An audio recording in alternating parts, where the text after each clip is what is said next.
Hello everyone! In this video I would like to share how I implemented formation preserving squad movement, similar to Total War. The code and demos are made using Unreal Engine 5.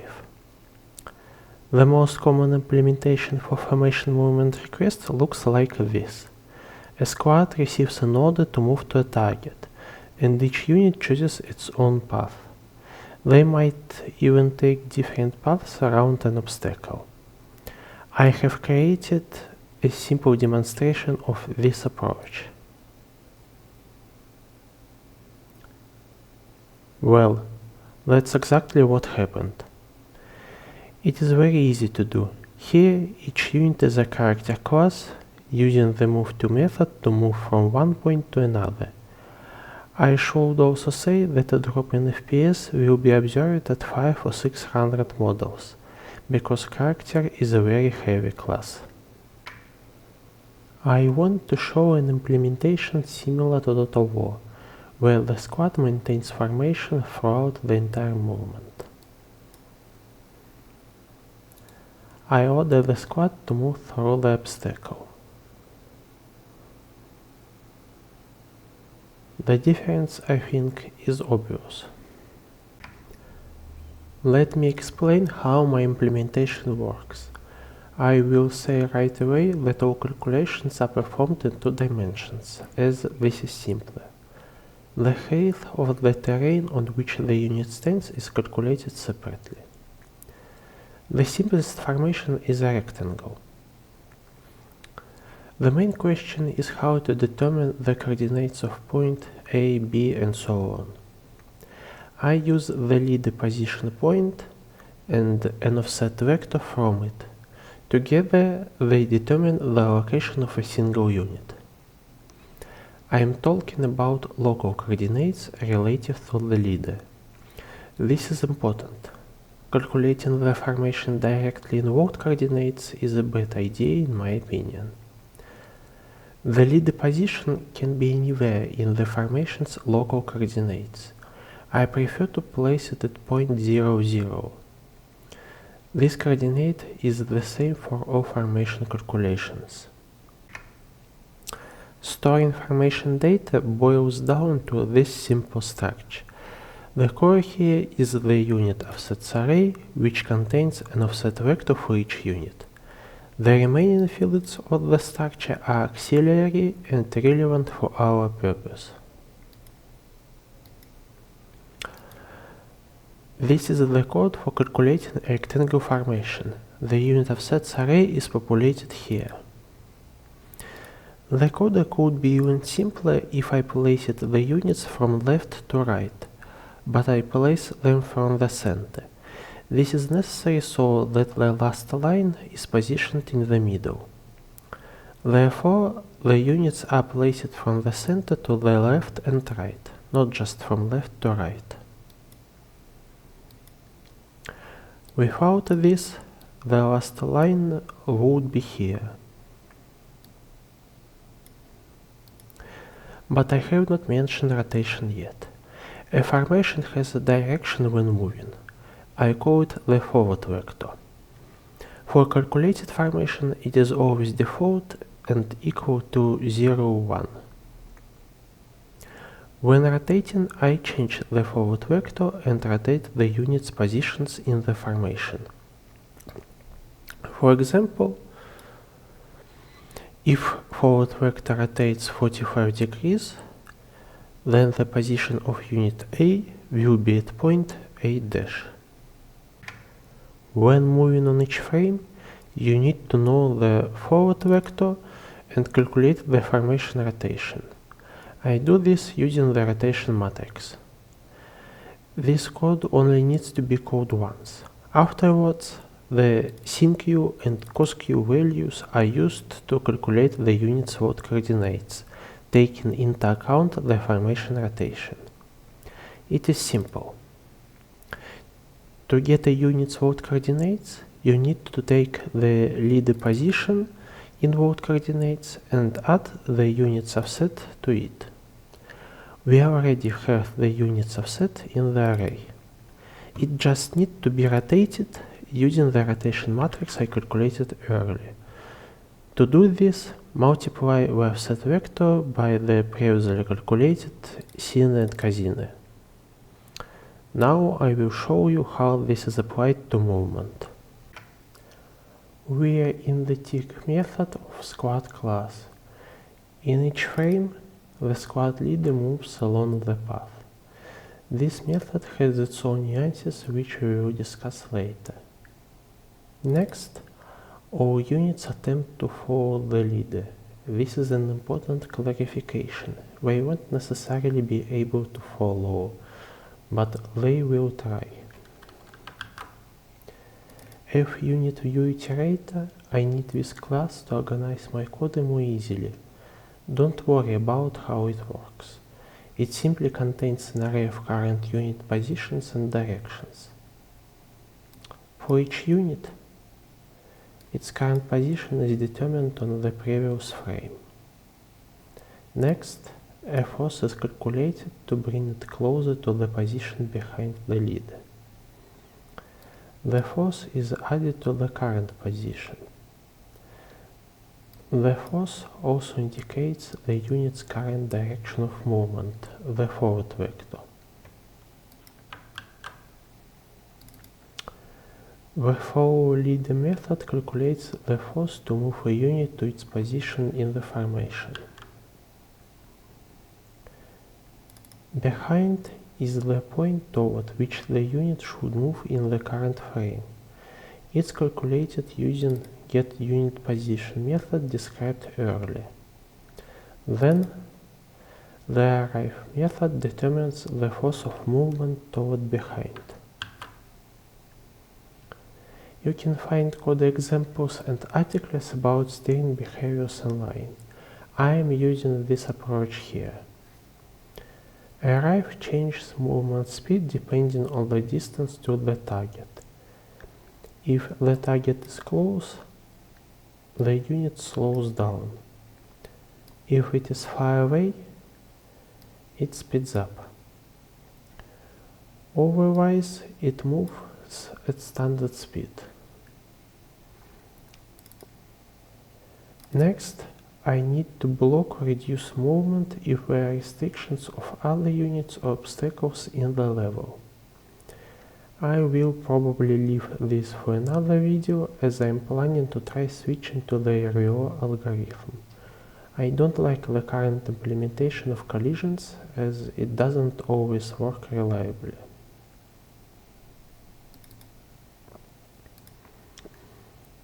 I have shown how units follow a leader. Now it's time to explain how the leader itself moves.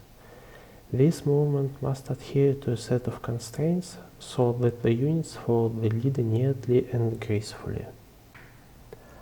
A squad and its leader move along a path. In the simplest case, the path is a straight line. First, the leader moves, after which the rotation matrix is updated. I have already demonstrated its use. Before looking at the leader follow path method, I should explain what reformation and turning are when a squad is moving. First, about changing formation. The player can order a squad to spread out wider or narrower, or there are times when there is narrow passage ahead and the squad must change formation to fit. I have drawn a diagram showing how this should happen. The challenge is to ensure that the units rearrange themselves gracefully, without intersection of their paths. It seems obvious that a unit at position N should run to position N1. Unfortunately, this behavior can be achieved by simply searching for the closest position to each unit. Such algorithms depend on the order of the units in the array. For example, if the order is NPQZ, then the closest position to unit N will be Z1. Then V1 for unit P and double V1 for unit Q. After that, unit Z will choose P1 from the remaining positions. When units N and Z start moving, they will collide. I don't want that. This problem is usually solved using the Hungarian algorithm. It also has a problem, as its complexity is n power 3. On my computer it takes about 50 milliseconds for a 100 unit squad. I came up with a simpler algorithm for this task. Perhaps I should record a separate video about it. So we have covered what the reformation is. Now about turning. I am trying to make the movement similar to Total War, but it has some features. When a squad turns, not a single unit in the squad moves backward. As an example, I will show you one implementation of formation movement from YouTube. As you can see, when a squad turns, some units move backward. This is not bad. I think the implementation is very good. It's just not what I want. This is Total War Attila game. You see, when the squad turns, all units move forward. No one runs backward.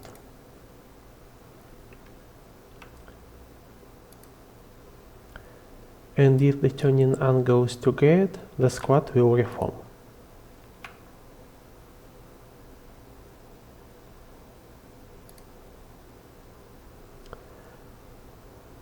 Now it's time to look at the leader follow path method.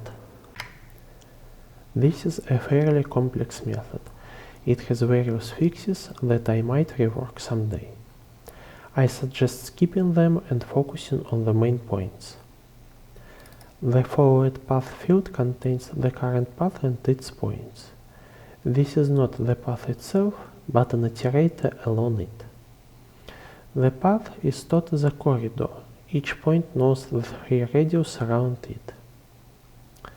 The method has 3 main parts. First, it checks whatever there is a planned reformation.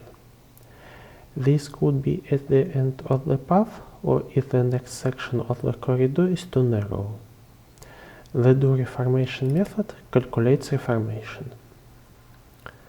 Then, the distance to the current target is checked. If the target is reached, we begin moving to the next point. The calc reformation distance method calculates whatever reformation needs to be performed somewhere along the way to the next point. Otherwise, we simply move forward. There are 2 checks here too. First, the player can change the squad's formation. If he has done so, doReformation is called. Secondly, the angle between the current direction of movement and the new one may be too large to allow a turn. Then the reformation is performed. If a formation change is not necessary, the leader simply moves forward.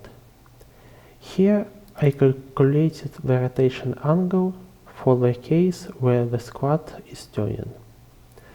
Then the forward vector won't immediately take the new direction, but will gradually shift. For this, I take into account the squad's formation size. Let me explain.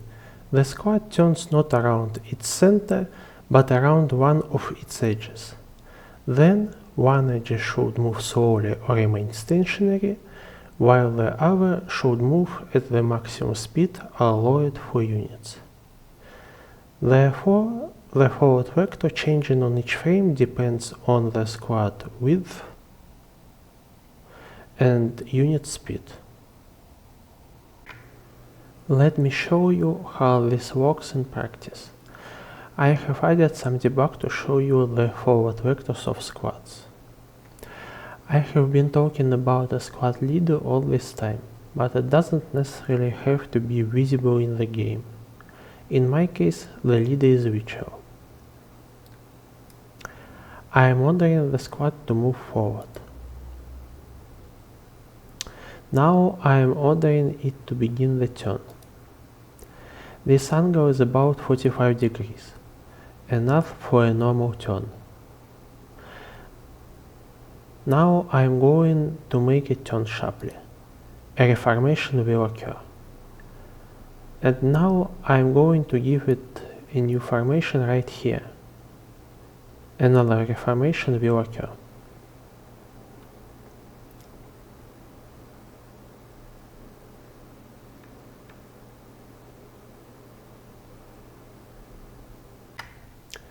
I will also briefly talk about rendering. Using Actor and its derived classes to draw models is inefficient. There are two main ways to draw multiple identical similar models without dropping frame rates: Niagara and Instant Static Mesh. You can also create your own rendering system, but I am not so experienced in game development yet. I am currently using Niagara. A separate particle system is created for each squad. The controlled systems array contains these systems. Every frame set Niagara array is called, and all unit positions and forward vectors are sent to rendering. This is the Niagara system used for squad rendering. The squad emitter module has several user-defined parameters. The most important are unit positions and unit rotations arrays. These names are used in set Niagara array calls and in simple Sketchpad modules. The update position module takes the unit position from the array by unit ID, converts it to a position structure used by Niagara, and set it to the particular parameter. This system uses two renderers. One is for rendering units, now it is simple spheres, and the other is for highlighting them by changing this highlighted user parameter. It begins here. Thanks everyone for watching. In the future I will try to explain how my navigation system works. Goodbye.